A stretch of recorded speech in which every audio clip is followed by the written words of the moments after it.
Tout le monde sait qu'Akainu a cette étrange obsession de tuer Luffy en particulier, même au-delà de sa haine typique pour tout ce qui est associé à ce qu'il croit être des pirates maléfiques.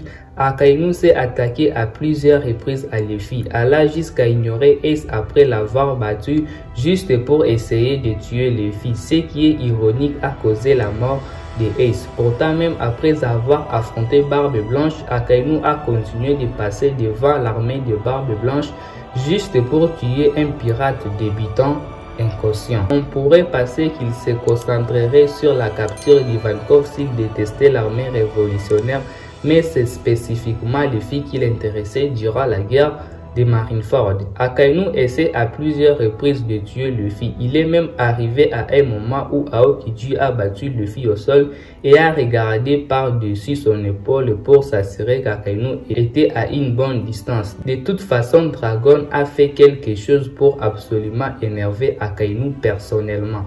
Quelque chose qui allait au-delà du dérangement du groupe terroriste de considérer Garp comme état vice-amiral. Il est possible que Dragon, contrairement à Luffy, ait travaillé au sein de la marine et soit devenu un membre haut gradé. Il est possible que Dragon ait vu la corruption et a trahi Akainu d'une manière ou d'une autre une fois qu'il est parti. Cependant, pourquoi Akainu n'a-t-il pas agi de manière aussi vengeresse envers Jaguar d'Isaro lors de l'appel du Master Call d'Ohara dans la ville natale de Nico Robin? Il ignore même Zoro, il préfère plutôt attaquer les navires de passagers juste pour sa justice absolue. Alors, qu'est-ce qui rend Luffy unique en tant que fils de dragon? Pourquoi est-il classé au-dessus du fils de Goldie Roger dans l'agenda de Akainu? Eh bien, les bros, on sait que Akainu peut être très impétueux. On sait également que Aokiji doit une faveur au grand-père de Luffy. On ne nous a jamais dit ce qui était cette faveur, ni même si c'est Garp qui l'a demandé. On ne nous a rien dit et le rôle de Garp dans l'histoire semble avoir pris fin. Alors pourquoi même la mention de cette mystérieuse faveur? Curieusement, pour quelqu'un qui croit à la justice absolue d'Akainu, épargner la vie d'Aokiji malgré les règles stupéfiant que le perdant doit mourir. Le raisonnement d'Akainu était qu'il était des camarades et pourtant cela ne l'a pas empêché Akainu d'essayer de tuer Koby quand Koby essayait de supplier Akainu de pouvoir arrêter la guerre. Eh bien, voici ma théorie expliquant pourquoi toutes ces bizarreries.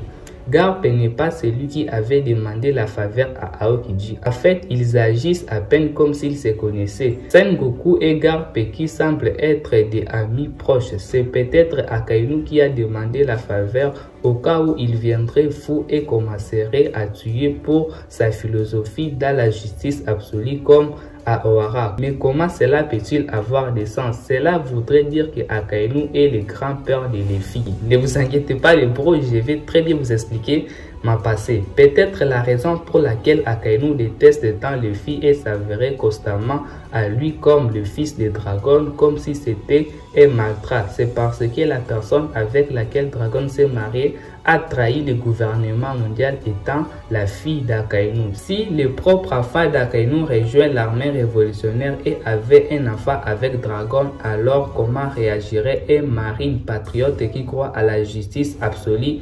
Akainu serait totalement furieux, assez furieux pour essayer constamment de tuer son propre petit-fils. Oui, le fils serait la preuve vivante que la propre fille d'Akainu ne croit pas à ses valeurs absolues ou au gouvernement mondial et travaille plutôt activement pour faire tomber attaques soi-disant terroristes. Alors pourquoi demande-t-il une faveur à Aokiji et pourquoi Aokiji l'écoutera-t-il? Eh bien, c'est parce que malgré tout, ce sont des camarades qui ont traversé vases et marées ensemble pour la plupart du temps. Il est possible que Akainu sache qu'il a tort, mais il est trop colérique pour l'admettre. Alors, il demande à Aokiji de garder Luffy loin de lui parce qu'il savait qu'il regretterait d'avoir tué Luffy malgré ses convictions. Mais pourquoi serait-il jamais d'accord sur quelque chose comme ça? Eh bien, pourquoi Garp a-t-il accepté de cacher les fils de Roger? Ce n'est pas vraiment exagéré de penser que notre marine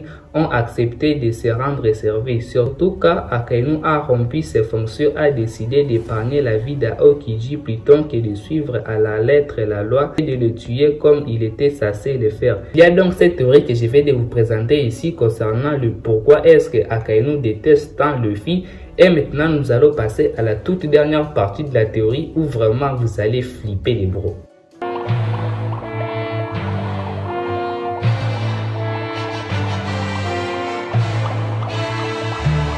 Après qu'Akainu soit devenu le nouvel amiral de la flotte, le QG de la marine a été déplacé.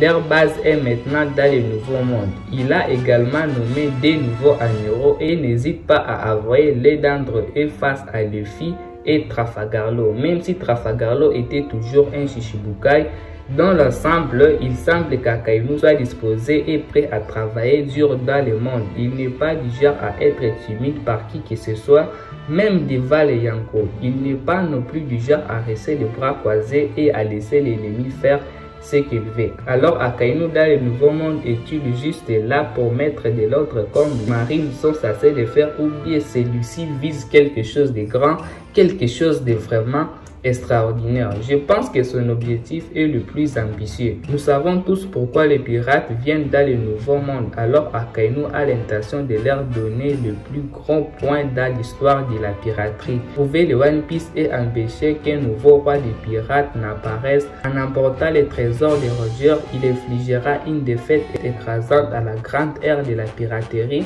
ce qui ressemble à quelque chose qu'Akainu voudrait faire. Cela entraînera la bataille finale de la série. Tous les pirates qui se battent pour la liberté dirigés par Luffy contre la marine qui se battent pour leur vision de la justice avec le One Piece comme prime. Bref les bros, c'est tout ce que je voulais vous présenter dans cette vidéo concernant l'amiral de la flotte Akainu. Je ferai également mon possible pour pouvoir vous présenter une autre vidéo théorique concernant un personnage que vous allez aimer, ou bien si vous avez une idée concernant une vidéo qui pourrait éventuellement être intéressante, merci à vous de me le dire à zone commentaire. Sur ce les bros, merci à vous d'avoir regardé la vidéo. Si vous avez aimé, on n'oublie pas de s'abonner et de laisser un pouce bleu sur la vidéo, ça fait énormément plaisir et je vous dis peace les bros.